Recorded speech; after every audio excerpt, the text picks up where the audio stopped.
उत्तर प्रदेश के एक छोटे से गांव में जहां मिट्टी की खुशबू और रिश्तों की गर्माहट दोनों साथ साथ रहती थी, वहीं एक परिवार रहता था, शांति देवी का परिवार।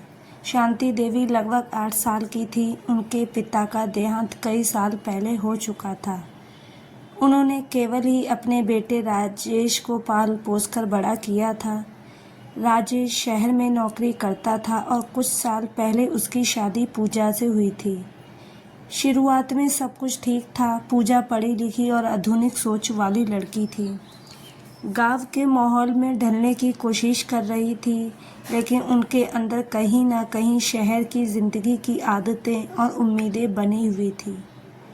शादी के कुछ महीनों तक तो सब सामान्य रहा, लेकिन धीरे धीरे छोटी छोटी बातों को लेकर सास बहू के बीच मतभेद शुरू हो गए।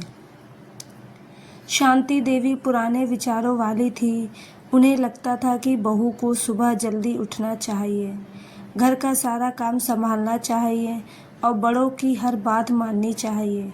वहीं पूजा को लगता था कि वह भी इंसान है, उसे भी आराम और अपनी पसंद की ज़िंदगी जीने का अधिकार है।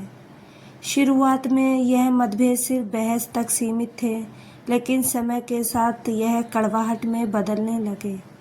राजेश अक्सर काम के सिलसिले में शहर में रहता था। घर में ज़्यादातर समय शांति देवी और पूजा ही होती थी। एक दिन सुबह शांति देवी और पूजा से कहा, इतनी देर तक सोती रहोगी तो घर कैसे चलेगा।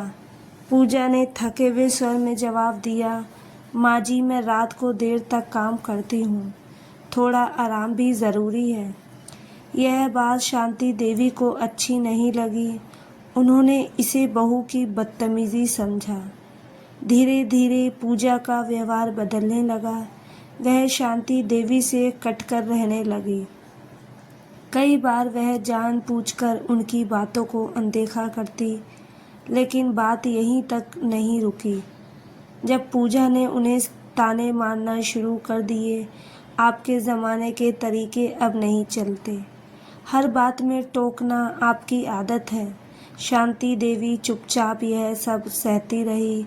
उन्हें लगता था कि शायद समय के साथ सब ठीक हो जाएगा। सीमा पार होती है। एक दिन बात बहुत बढ़ गई। शांति देवी ने पूजा से कहा कि घर के खर्चों का हिसाब ठीक से रखें। इस पर पूजा गुस्से में आ गई और बोली, यह घर अब मेरा भी है, हर बात में दखल मत दीजिए। इसके बाद उसने गुस्से में आकर बर्तन पटक दिए। यह पहली बार था जब शांति देवी को लगा कि स्थिति गंभीर हो चुकी है। अब पूजा का व्यवहार और कठोर हो गया।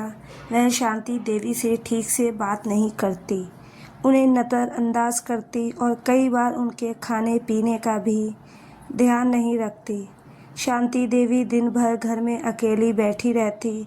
उन्हें अपने ही घर में पराया महसूस होने लगा। उन्होंने कई बार राजेश को फ़ोन करने की सोची, लेकिन हर बार रुक गई। उन्हें डर था कि कहीं बेटे की ज़िंदगी में तनाव न आ जाए। पास में रहने वाली कमला चाची ने यह सब नोटिस करना शुरू कर दिया। एक दिन उन्होंने शांति देवी से पूछा, सब ठीक तो है बहन? शांति देवी ने मुस्कुराने की कोशिश की, लेकिन आंखों में छिपा दर्द साफ दिखाई दे रहा था। धीरे धीरे उन्होंने कमला चाची को सब कुछ बता दिया। कमला चाची ने राजेश को फ़ोन करके गाँव बुलाया। जब राजेश घर आया तो उसने माहौल में अजीब सी खामोशी महसूस की। कमला चाची ने उसे सच्चाई बताई। पहले तो उसे विश्वास नहीं हुआ। उसने पूजा से बात की, लेकिन पूजा ने खुद को सही साबित करने की कोशिश की और कहा कि शांति देवी ही उसे परेशान करती हैं। अब मामला खुलकर सामने आ चुका था।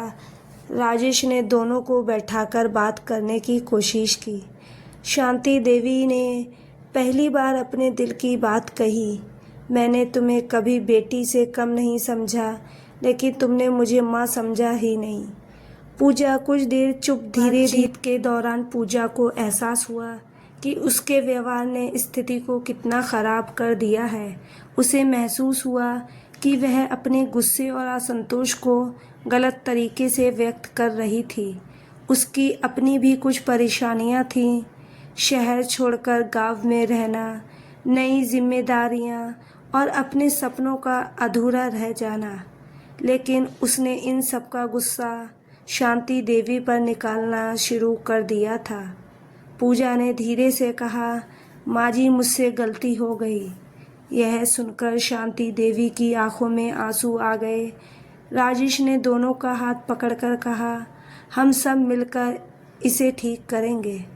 इसके बाद घर में धीरे धीरे बदलाव आने लगा। पूजा ने अपने व्यवहार को सुधारने की कोशिश की।